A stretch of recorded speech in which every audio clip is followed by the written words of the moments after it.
Lecture du livre de Watchman Nee, L'homme spirituel, Grand 5. L'attitude suprême du croyant à l'égard de la chair, de la page 79 à la page 86. Ce qu'est la chair aux yeux de Dieu. Nous les chrétiens, nous avons besoin qu'on nous rappelle une fois de plus quel est le jugement de Dieu sur la chair. La chair, dit le Seigneur Jésus, ne sert de rien. Jean 6, 63. Qu'il s'agisse du péché de la chair ou de la justice de la chair, elle est futile. Ce qui est né de la chair est chair et ne pourra jamais être autre chose. Qu'il s'agisse de la chair du prédicateur ou de la chair de l'auditoire, de la chair dans les prières, de la chair dans les consécrations, dans aucun de ces cas, affirme Dieu, elle ne peut servir à quoi que ce soit. Si passionné que soit le zèle de la chair déployé par les croyants, Dieu le déclare absolument futile, car la chair ne peut ni profiter à la vie spirituelle, ni accomplir la justice de Dieu. Prenons note de quelques observations que fait le Seigneur par la voix de l'apôtre Paul dans l'Épître aux Romains. 1. La manière de penser de la chair, c'est la mort. Du point de vue de Dieu, il y a de la mort spirituelle dans la chair. La seule issue, c'est de la livrer à la croix. Si compétente qu'elle soit pour faire du bien, pour établir des plans ou combiner quelque chose qui lui vaille l'approbation des hommes, Dieu a prononcé sur la chair cet unique jugement, mort. 2. Le désir de la chair est hostile à Dieu. Entre les deux, il n'existe pas la moindre chance de coexistence pacifique. Il en est ainsi non seulement des péchés qui dérivent de la chair, mais aussi de ses pensées et de ses actions les plus nobles. 3. Elle ne se soumet pas à la loi de Dieu, elle ne le peut même pas. Plus la chair travaille, plus elle est éloignée de Dieu. En étant mauvaise, elle transgresse la loi. En étant bonne, elle établit en dehors de Christ une justice et passe à côté du but de la loi. Par la loi vient la connaissance du péché. 4. Ceux qui sont dans la chair ne peuvent plaire à Dieu. C'est là le verdict définitif. Si bon que soit un homme, ce qu'il fait, il le fait de lui-même. Son activité ne peut pas plaire à Dieu. C'est son Fils seul qui lui est agréable. En dehors de lui et de son œuvre, il n'est ni homme ni œuvre qui puisse réjouir Dieu. La chose n'est pas seulement vraie des personnes non régénérées, il en est exactement de même des chrétiens régénérés. Si recommandable et productive que soit une œuvre, si le croyant l'a accomplie par sa force propre, il lui est impossible de s'attirer l'approbation de Dieu. Le bon plaisir ou le déplaisir de Dieu n'est pas fondé sur le principe du bien et du mal. Dans toutes ses appréciations, Dieu remonte à la source. Une action peut être tout à fait correcte, mais la question que Dieu pose est celle-ci. Quelle est son origine ? Par ces différents passages, nous commençons à nous rendre compte de la vanité, de la futilité des œuvres de la chair. Un croyant qui mesure exactement l'estimation que Dieu attribue à ses œuvres ne fera pas facilement de bévue. Comme être humain, nous distinguons entre bonnes œuvres et mauvaises œuvres. Mais Dieu, de son côté, regarde derrière et fait une distinction quant à la source de toute œuvre. La plus excellente des actions de la chair attire sur elle, de la part de Dieu, le même désir que la plus souillée des mauvaises œuvres. Car elles sont toutes de la chair. De même que Dieu est l'injustice, il est la propre justice. Les bonnes actions accomplies naturellement, sans égard pour la nécessité de la régénération ou de l'union avec Christ, ou de la dépendance du Saint-Esprit, ne sont pas moins charnelles aux yeux de Dieu que l'immoralité, l'impureté ou la luxure. Si belles que puissent être les activités de la chair, si elles ne jaillissent pas d'une confiance pleine et entière dans le Saint-Esprit, elles sont charnelles et Dieu les rejette. Dieu s'oppose à tout ce qui appartient à la chair, il le rejette et l'abhorre, sans aucune considération pour les apparences extérieures. Que l'auteur soit un pécheur ou un saint, son verdict est « la chair doit mourir ». L'expérience du croyant. Mais comment un croyant peut-il voir ce que Dieu a vu ? Dieu est tellement inflexible à l'égard de la chair et de la moindre de ses activités. Le croyant, lui, ne rejette que ses mauvais côtés. Il ne rejette pas catégoriquement l'opération dans son ensemble. Il continue à faire beaucoup de choses dans la chair. À cause de cette séduction, l'Esprit de Dieu doit le conduire dans les sentiers les plus déshonorants pour lui apprendre à connaître sa chair et à parvenir à la même appréciation que Dieu en ce qui la concerne. Dieu permet à cette âme de faiblir, d'échouer et même de pécher, pour qu'elle puisse comprendre s'il y a ou non quelque bien dans la chair. C'est ce qui arrive d'habitude à celui qui se croit en progrès spirituel. Le Seigneur l'éprouve pour qu'il apprenne à se connaître lui-même. C'est souvent ainsi que le Seigneur révèle sa sainteté aux croyants pour qu'ils soient contraints de juger sa chair comme impure. C'est, d'un bout à l'autre, une leçon extrêmement difficile. Ce n'est qu'après bien des années qu'on en vient à réaliser à quel point la chair est indigne de notre confiance. Même dans son meilleur effort, il y a de l'impureté. C'est pourquoi Dieu abandonne le croyant à l'expérience profonde de Romains 7, jusqu'à ce qu'il soit prêt à confesser, comme Paul, « Ce qui est bon, je le sais, n'habite pas en moi, c'est-à-dire dans ma chair. » Romains 7, verset 18. Mais cette éducation n'en reste pas là. Le jugement de soi-même doit continuer. Chaque fois qu'un chrétien cesse de traiter la chair comme absolument détestable et assume une attitude de suffisance, Dieu est obligé de le faire de nouveau passer par le feu pour consumer la lie. Beaucoup de personnes s'imaginent que la conviction de péché créée par le Saint-Esprit ne concerne que les gens du monde. Mais les chrétiens devraient savoir qu'une telle opération est importante pour les saints qu'elle l'est pour les pécheurs. C'est une nécessité pour le Saint-Esprit de convaincre les saints de leurs péchés, pour que leur chair puisse être rendue incapable de régner. Ne perdons jamais de vue, ne fût-ce qu'un moment, le triste tableau que présente notre chair et l'estimation que Dieu lui attribue. S'il y a jamais eu dans le monde quelqu'un qui put s'enorgueillir dans sa chair, ce fut sans conteste l'apôtre Paul, car il était irréprochable à l'égard de la justice de la loi.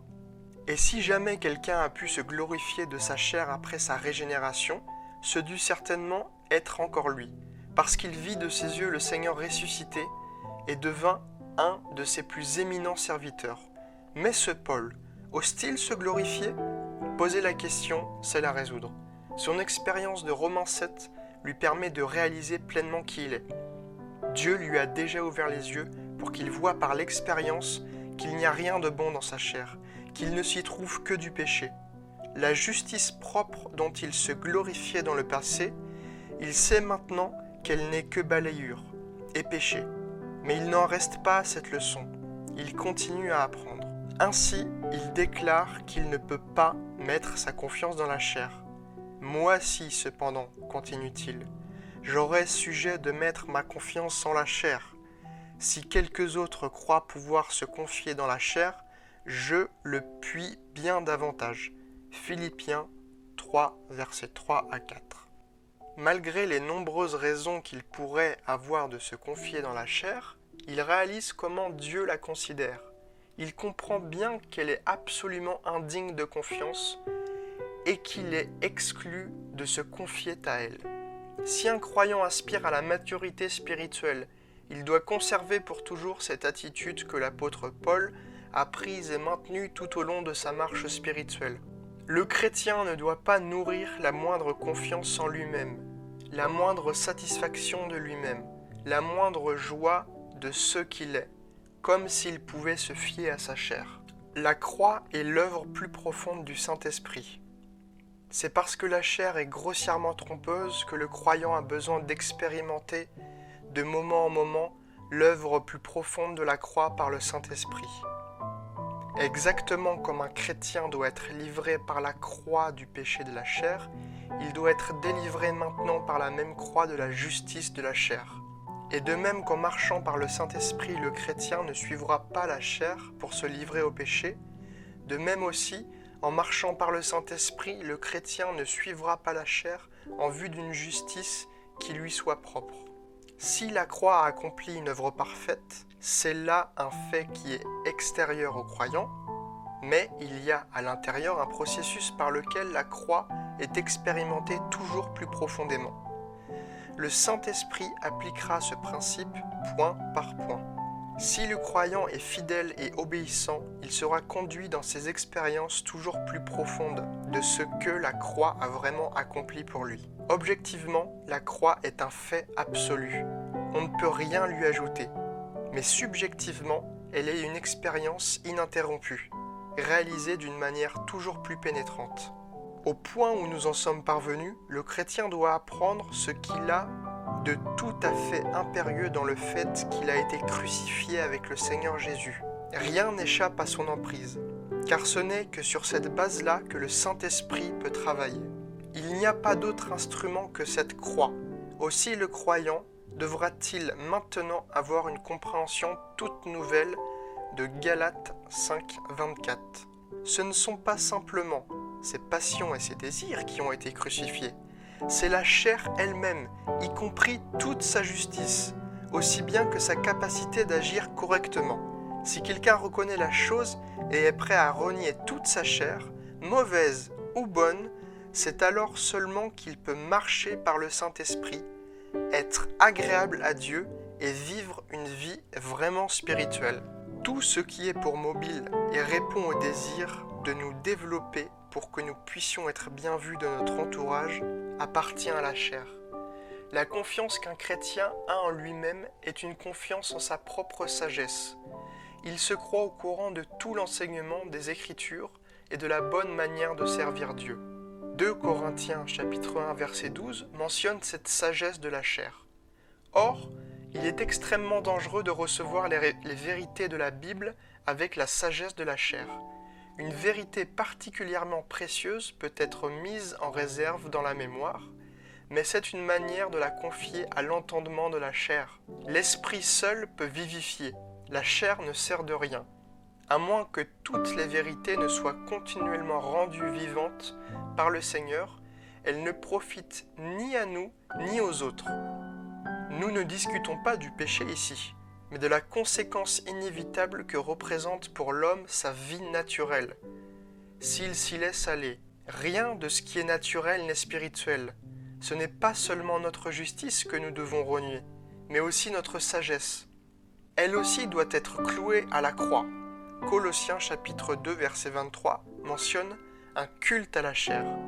C'est un culte selon notre opinion. Chaque méthode que nous imaginons pour provoquer, rechercher et acquérir un sentiment de culte est une adoration dans la chair. Ce n'est pas un culte conforme à l'enseignement des Écritures, rendu sous la direction du Saint-Esprit. La Bible mentionne fréquemment la vie de la chair. À moins que cette vie ne soit livrée à la croix, elle subsiste chez le saint autant que chez le pécheur. La seule différence, c'est que chez le saint, elle rencontre une opposition spirituelle, mais il y a toujours une possibilité de prendre cette vie et de puiser à cette source. La vie de la chair peut être à l'origine de beaucoup de bonnes actions. C'est en lui que vous avez été circoncis d'une circoncision que la main n'a pas faite, mais la circoncision de Christ. Colossiens chapitre 2 verset 11. Nous devons être préparés à laisser la croix comme le couteau de la circoncision, retrancher complètement ce qui est du domaine de la chair. Une telle incision doit être profonde et nette, en sorte qu'aucune trace de la chair ne puisse rester dissimulée. La croix et la malédiction sont inextricablement unies. Galates chapitre 3 verset 13. Quand nous consignons notre chair à la croix, nous la livrons à la malédiction de Dieu. Sans cette attitude de cœur, il nous est très difficile d'accepter la circoncision de la chair. Tout ce que la chair représente en fait de sentiments, de désirs, de pensées, de connaissances, d'intentions, de culte ou d'œuvre quelconque, doit aller à la croix. Frères, nous ne sommes pas assez humbles pour accepter spontanément l'œuvre de la croix de Christ. Nous n'admettons pas que nous sommes totalement démunis, inutiles et si absolument corrompus que nous ne méritons rien d'autre que la mort. Ce qui nous manque aujourd'hui, ce n'est pas de vivre mieux, c'est de mourir. Assez parlé de vie, de puissance, de sainteté, de justice. Jetons un peu les yeux sur la mort maintenant. Oh, que le Saint-Esprit pénètre notre chair assez profondément par la croix de Christ pour qu'elle devienne dans notre vie une de nos expériences les plus précieuses. Si nous mourrons correctement, nous vivrons correctement. Demandons au Saint-Esprit d'ouvrir nos yeux pour qu'il contemple ce qu'il y a d'absolument impératif dans la mort. Y êtes-vous préparés?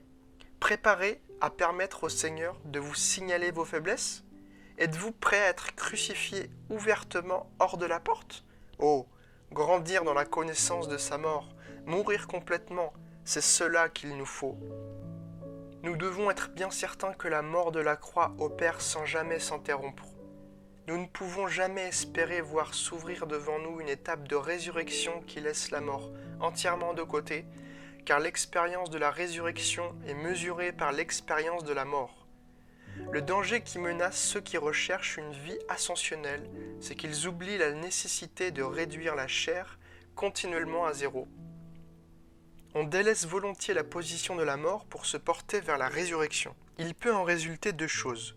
Ou bien on traitera à la légère les œuvres de la chair, comme si elles étaient sans effet sérieux sur la croissance spirituelle, ou bien on les spiritualisera, c'est-à-dire qu'on prendra les choses de la chair comme étant de l'esprit. Il est essentiel de voir que la mort est le fondement de tout.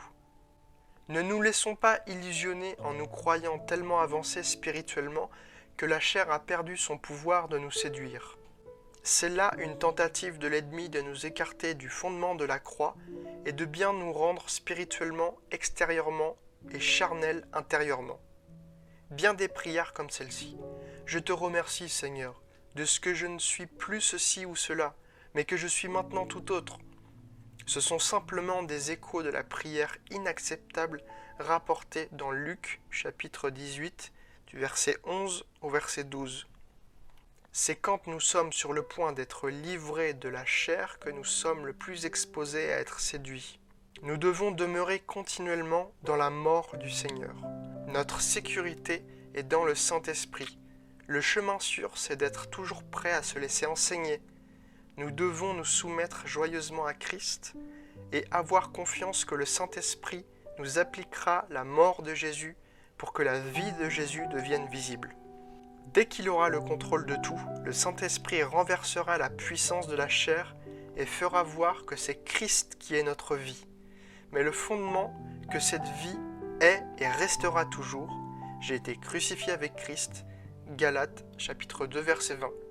Si nous vivons par la foi et marchons dans l'obéissance, nous pouvons attendre de l'Esprit qu'il fasse en nous une œuvre merveilleusement sainte. Croyez en ce don que le Seigneur nous a fait. Ayez l'assurance qu'il est en vous. Considérez la chose comme le vrai secret de la vie chrétienne. Son esprit demeure dans la profondeur la plus intime de votre esprit. Méditez la chose, croyez en sa réalité, rappelez-la à votre souvenir jusqu'à ce que cette glorieuse vérité produise en vous une crainte sacrée, un saint émerveillement. Apprenez ensuite à suivre ces directions.